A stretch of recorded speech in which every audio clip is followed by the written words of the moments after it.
Welcome back to another UCL fantasy video. This will be the best wildcard team for Matchday 4. The same fixtures as Matchday 3, but there are some key changes to this wildcard team, just like for the best Limitless squad, which I uploaded yesterday. So be sure to check that out, the team selection for Matchday 4 and the deadline stream next Tuesday. There's also a lot of FPL content headed your way, such as the deadline stream, reaction stream, and all Game Week 11 content is up on the channel already. And of course, we've got everything lined up for Game Week 12 next week as well. If you end up enjoying this video, smash the like button and subscribe for new. Our aim is to get this video to about 200 likes and to keep on pushing towards new goals such as 22,000 subscribers. But without further ado, let's jump straight into this video. I discussed different goalkeepers in the best Limitless team video, but in this wildcard for Matchday 4, I'm sticking with the same goalkeeper pairing as I tend to do, and that's ter Stegen, and he will be the Tuesday goalkeeper of choice. He is away to Shakhtar Donetsk, and he did concede in Matchday 3, but I still think Barcelona have a good chance of a clean sheet, especially with the boost of several key players returning from injury, such as Pedri and Jules Koundé, and Koundé himself was on the bench in El Clasico. He is nearing a return, and I think that will only bolster Barcelona's chances of a clean sheet. So ter Stegen does come in. If you want to go for cheaper goalkeepers, that's completely fair enough, and you also have to think about just having a goalkeeper on the Tuesday and one on the Wednesday. Most of the key goalkeeping options do play on the same day, and that's the 8th of November. The Wednesday, you've got Romero, Kepa Arrizabalaga, Sommer, who offer the best value, but if you have two of those free, then you're going to have to bench one of them, and you ultimately won't be able to sob on your second goalkeeper or have the opportunity to have someone start on the Tuesday in this instance for Matchday 4. The second goalkeeper will be Jan Sommer, kind of standard stuff for me. He's the best value in the game. He's only kept one clean sheet so far in the Champions League, but even when he doesn't, he can get save points. He's got 2 free pointers so far. He is facing Salzburg, and Inter Milan, a bit like Barcelona, did narrowly win against their opponents. They won 2-1, and Salzburg did equalise at one stage before Inter Milan took the lead at the very end of the match. So I'd still go for ter Stegen and Sommer. The only downside to this goalkeeper pairing is that both of them are away, and they're facing opponents who've already scored against them at their own home grounds. I would recommend a Manchester City defender, and ideally you'd go for a Kanji or even better still, Ruben Dias, but in order to conform to the 100.3 million budget that I have, I've gone for a cheaper option here. Rico Lewis, he's 4.5 million. He started 2 out of 3 Champions League games so far this season. He's even got a Player of the Match award, which you can say is deserved or undeserved, but he did play well in both games, and he's also played the full 90, which is very important. So in the Premier League, I wouldn't recommend Rico Lewis. I don't think he's going to get the starts, but in the Champions League, I do think it's a bit different, and I would thoroughly recommend him. I think Manchester City will keep a clean sheet against Young Boys. I also cover a different way of covering the Man City defence in the Limitless team video, but in this instance, I'm going to go for Rico Lewis as a punt. He's also a differential. His ownership is very low, and it's actually 0%. Of course, it might be 0 point something. You don't get the exact decimal places in UCL Fantasy in terms of percentage of ownership, but still, Rico Lewis is a differential, and I think he could do really well, not just in Matchday 4, but also until the rest of the group stages. The second defender I'm going to go for is Kim Min-jae. 0 clean sheets for Bayern Munich in the Champions League so far, but back-to-back home games against Galatasaray and Copenhagen. And what I like most about Kim Min-jae is his ball recovery potential. He's got 13 points despite not keeping a clean sheet and getting no attacking returns. Why is that? Because for every 3 ball recoveries, you get a point, and Kim Min-jae is one of the very best in the game in that aspect. So I'd thoroughly recommend Kim Min-jae, and I'm not exaggerating when I say I'd prefer Kim Min-jae over Davis or any other Bayern Munich defender on the Limitless even. And a big piece of news for Bayern Munich is that Manuel Neuer is back, but he did feature in that 2-1 shock exit against Saarbrücken in the German Cup. That was obviously a huge shock, one of the biggest we've had all season, but Bayern Munich still have a good chance of winning their Bundesliga title and, of course, going far in the Champions League. I still wouldn't rule them out, but things don't look quite right with Thomas Tuchel. There's even a lot of fans who want him out, and there are reports, of course, of some issues between the players and the manager, which tends to happen when results go awry at a big club. The third defender I'm going to go for is a hero for me in Matchday 3, and that's David Raum. He got a massive return there against Werner Zvezda at home, and I'm not expecting a clean sheet here, but the goal contributions are certainly there, and David Raum was even a option we discussed in World Cup fantasy last year. So I think his attacking potential supersedes Leipzig's shaky defense, and he is a great option at only 4.5 million. So he definitely deserves a recommendation. I'd consider him at the very least. And at 4.5 million, you can't really go wrong for a player with that much potential in terms of goals and assists. The fourth defender is a bit similar in this regard. That's Di Lorenzo. Napoli haven't been solid defensively this season. They've lost Kim Min-jae and some key players, but Di Lorenzo is still one of the best UCL fantasy defenders in the group stages. My issue with him is matchday 5 against Real Madrid, but it's still worth going for him on the wild card, potentially selling him in matchday 5, and you can always bring him back in matchday 6 if Napoli still have something to play for. So Di Lorenzo is in here. 20 UCL fantasy points so far. He isn't a differential. He's got 18% ownership, but still, he's not a hugely template pick. And that's the case for a lot of the defenders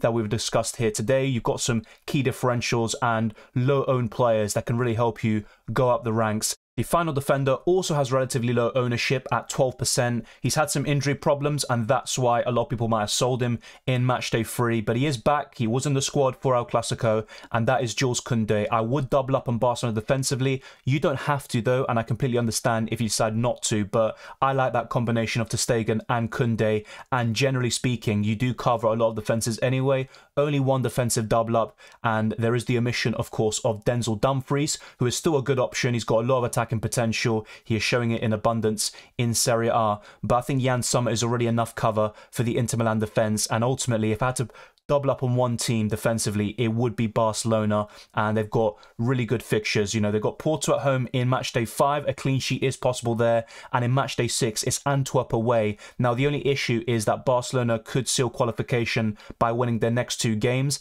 and then they could heavily rotate in matchday 6, so that could be a problem in the future. But assuming that Koundé and ter Stegen start the remaining 3 games, I think they've got a good chance of at least 2 clean sheets.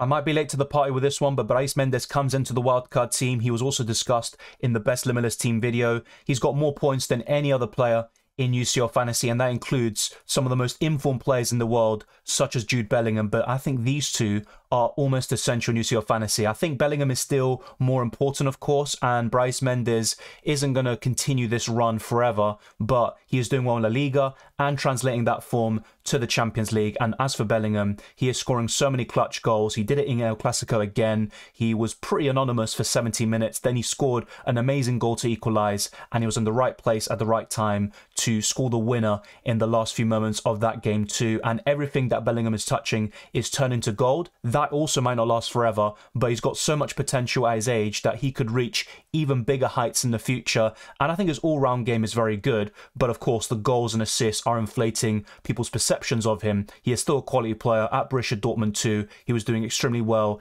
in the Champions League last season. So with Bellingham, I'm not really too surprised about what he's doing. It's the best start that any Real Madrid players had in their history when first joining the club. The third midfielder, and for me one of the best youngsters in the world, is Musiala. He's facing Galatasaray at home, and he's produced returns in every single game in the Champions League so far this season, and I think he's a very consistent player. In terms of goals and assists, he might not be the best, but I think he's improving that gradually this season. He will mainly get assists rather than goals, but he's still capable of that, and I think that's one thing he can definitely improve in terms of his finishing. But ultimately, he's a quality player, one of the best dribblers in the world, and a very exciting player to watch, to say the least. The fourth midfielder is another kind of budget option and also a mega differential with 2% ownership, and that is Stengs from Feyenoord, and he's facing Lazio away. He got a return in matchday 3. He got an assist. He can get the odd ball recovery point. Man of the match awards as possible. I just really like Stengs since I watched him in matchday 1. He really caught my eye, and I think he could be a fantastic option between matchdays 4 and 6. The final midfielder will be an interesting one, and to be honest, fair play to those of you that maybe went for him and were asking, should I go for him? And I'll be honest, I said no in matchday 3, but he is on penalties. He gets so many ball recoveries this season, and that is Çalhanoğlu, who was also relatively good last season, but in the first 3 match days of this Champions League campaign, he seems to have gone up another level in terms of his Champions League credentials because of the ball recoveries, and of course, he's on penalties. And with Thuram not starting every single game in this competition, if I had to cover Inter Milan offensively or in the midfield, it probably would be Çalhanoğlu. You can say what you want about his trophy record, but Harry Kane is one of the best strikers in the world. If not, at this moment in time, probably number one. The conversation is between him and Erling Haaland, but Harry Kane at home to Galatasaray, then facing Copenhagen at home in matchday 5. And I think Bayern Munich will still go strong and possibly rotate in matchday 6. That would be the issue. So a bit similar to how I described the Barcelona situation by matchday 6. It could definitely be the case for Bayern Munich if they wrap up the group in the next 2 match days. They could even put out a rotated side at Old Trafford in matchday 6 and still get the job done. So Harry Kane is a great option so long as he continues to start and that the Champions League is important to Bayern Munich, because to be honest though, they've got no other competition left apart from the Bundesliga. That will be their main aim if they get the group wrapped up already, and the Champions League is still a possibility for them if they can get their act together in the knockout stages. But Harry Kane, fantastic option. Bayern Munich should go far in the Champions League regardless of the managerial situation, and you just have to look at his goals and assist record since he joined the club. It's absolutely fantastic, and the same can definitely be said about Erling Haaland. Not a differential, and of course apart from Bellingham, he is the second most owned player in the game, but his ownership has gone down in recent weeks, and a lot of people sold him out of matchday 3 against Young Boys, and they might have been kicking themselves after that result. He got a 10-pointer, 2 late goals, arguably could have won the Man of the Match award. I actually ended up switching the captaincy to him, as I'll discuss in the team selection video. But of course, Erling Haaland is a fantastic option. He's got more goals than games played for Man City, also in the Champions League. He's just an absolute goal-scoring machine. And of course, he had a very good chance of winning the Ballon d'Or this year and was only usurped by Lionel Messi, of course. The final forward is going to be an interesting one. Someone I've never discussed before in a Champions League fantasy video, but I did in World Cup fantasy last year. And of course, he can divide opinion, and that is Morata. He is a mega differential at 4%, and that's kind of the common theme with this wildcard team. You've got Stengs, Morata, Calhanoglu, Bryce Mendes is still low owned, Kim Min-jae, David Raum, Rico Lewis. There's plenty of differentials on offer here, and even Di Lorenzo and Koundé don't have the highest ownership, and Morata's form for Atletico Madrid is absolutely sensational. He's even scoring goals for Spain in the Euro qualifiers. He is in the form of his life, arguably, and he can be a frustrating player. He was often offside for Juventus and multiple clubs throughout his career, and he's also been a bit of a poor finisher at times at Chelsea and many other clubs, to be fair. He is in the form of his life, arguably, but a lot of people can't shake that perception of Morata being a poor finisher, and I completely understand that. But you can't ignore form. He is playing for Atletico Madrid. They're at home to Celtic. They should still win this game despite drawing 2-2 in matchday 3. And Morata scored in that game against the Scottish club. So I think Morata is definitely worth a mention at least. And of course, in terms of complying with the budget, I think Morata or Alvarez is the best way to get that third forward slot at around 8 million or below. Another great option, if he was available, would have been Gabriel Jesus at home to Sevilla. He scored a hat-trick against them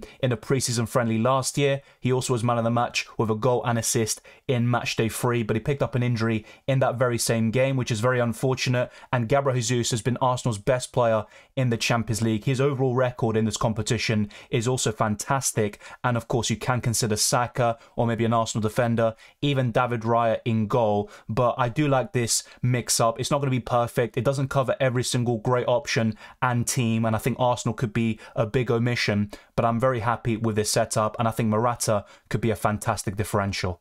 All that's left is to discuss the captaincy and the balance between Tuesday and Wednesday. So if we sort out by date, you can see we've got plenty of players on the 7th. We've got ter Stegen, Rico Lewis, David Raum, Koundé, Stengs, Morata, and Erling Haaland. So that's 7 players on the 7th of November, the Tuesday, and we've got the remaining 8 players playing on the Wednesday. Now, typically you might say you'd rather have 8 players or 9 on the Tuesday and then fewer players on the Wednesday, so you have more of your players featuring on the Tuesday. You can see your lowest scoring players and then sub them out. But I still think 7 to 8 is still a good ratio, and it's not too imbalanced. Arguably the Limitless team, which I uploaded the other day, is because it has 5 players on the Tuesday and then you leave a lot to happen on the Wednesday with 10 players remaining. But I do like this balance, and in terms of the captaincy, just like I said in the Limitless team video, I'd probably go for Haaland on the Tuesday and Jude Bellingham on the Wednesday if you're not happy with Erling Haaland's captaincy score. And another big thing to note about the Tuesday and Wednesday games is the early kickoffs, because you will see the lineups and you can also make some changes. So for the Tuesday, of course, you can see before locking in your final team for the deadline in terms of transfers, Shakhtar versus Barcelona and Borussia Dortmund versus Newcastle Newcastle are the two early kickoffs on the first day of match day 4. And on the Wednesday, we've got Napoli versus Union Berlin and Real Sociedad against Benfica as the early kickoffs, which means in terms of locking in your substitutions, you can see who starts in those respective games, assuming you have any players, of course, from those matches. So that's it. The captaincy, the substitutions, the balance, everything is covered here in terms of the best wildcard team for match day 4.